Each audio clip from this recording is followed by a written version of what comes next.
Let me tell you a story about a woman named Munachi and how she found a new path in life. This story is about hope, change, and the power of faith. Munachi had a tough childhood. She was raised by her single mother, Ndidi, who often brought different men into their home. These men never stayed long and they didn't bring anything good. Ndidi was always angry and took out her frustration on Munachi, calling her a cursed child and blaming her for everything that went wrong.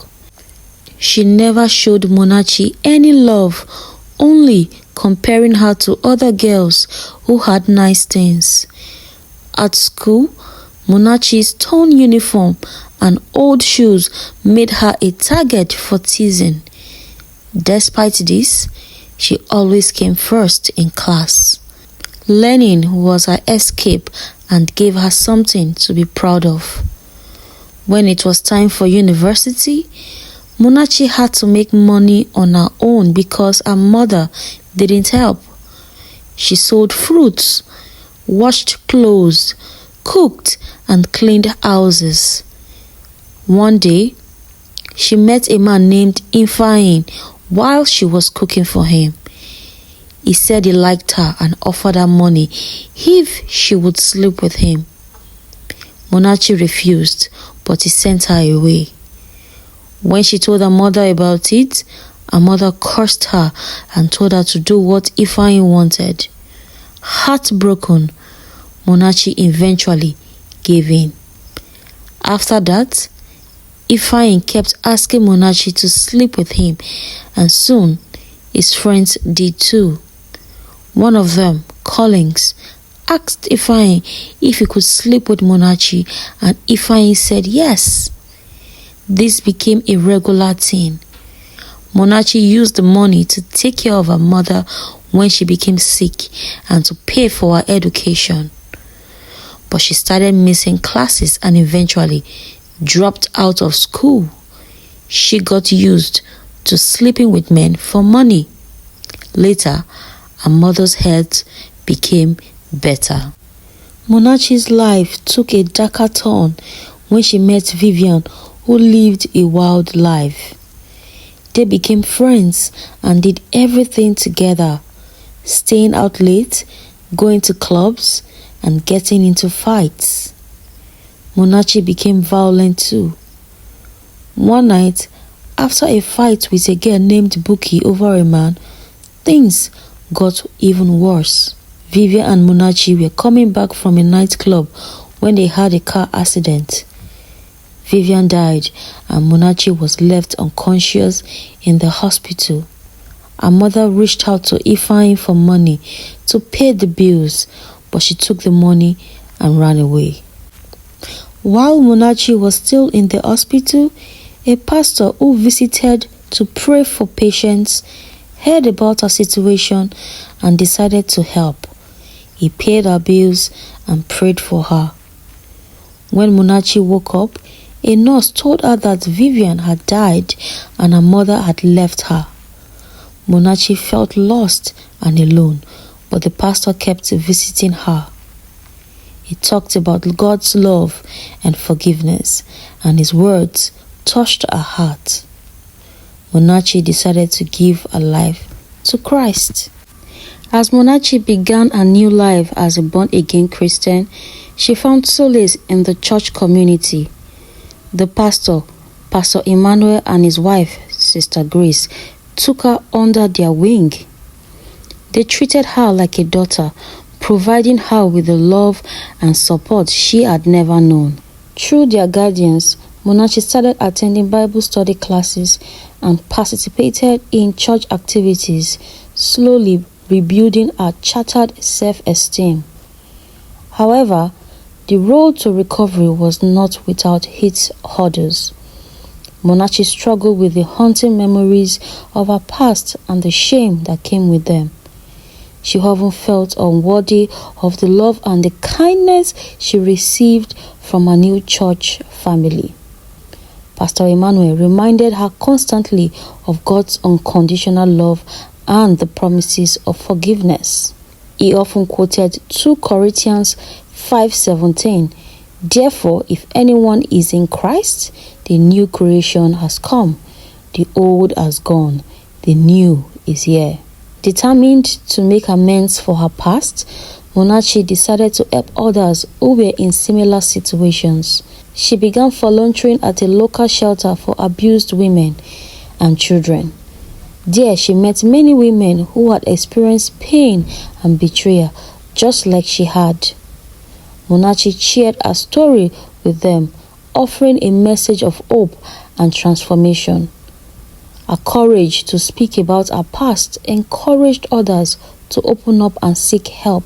Munachi also re-enrolled in university, this time with a renewed sense of purpose. Balancing her studies with volunteer work and church activities was challenging, but she was determined to succeed. Her grades improved, and she became a role model for other women in the community. One day, while volunteering at the shelter, Munachi met a young girl named Amara, who reminded her of herself at a younger age. Amara had run away from home to escape an abusive stepfather. She was scared and alone, with no one to turn to. Munachi saw herself in Amara and felt a deep connection with her. She took Amara under her wing, just as Pastor Emmanuel and Sister Grace had done for her. Munachi's efforts to help Amara were not easy. Amara was guided and distrustful, having been hurt by those who were supposed to protect her. But Munachi's patience and unwavering support slowly broke through Amara's defenses. She taught Amara the value of self-respect and the importance of education. She shared her own story, emphasizing that one's past mistakes do not define their future. As Munachi's bond with Amara grew stronger, she decided to officially adopt her. This decision was met with challenges, especially since Munachi was still a student and did not have a stable income. However, with the support of her church community and the shelter, she was able to navigate the legal process. The adoption was a turning point in both their lives, bringing them a sense of belonging and stability they had never known.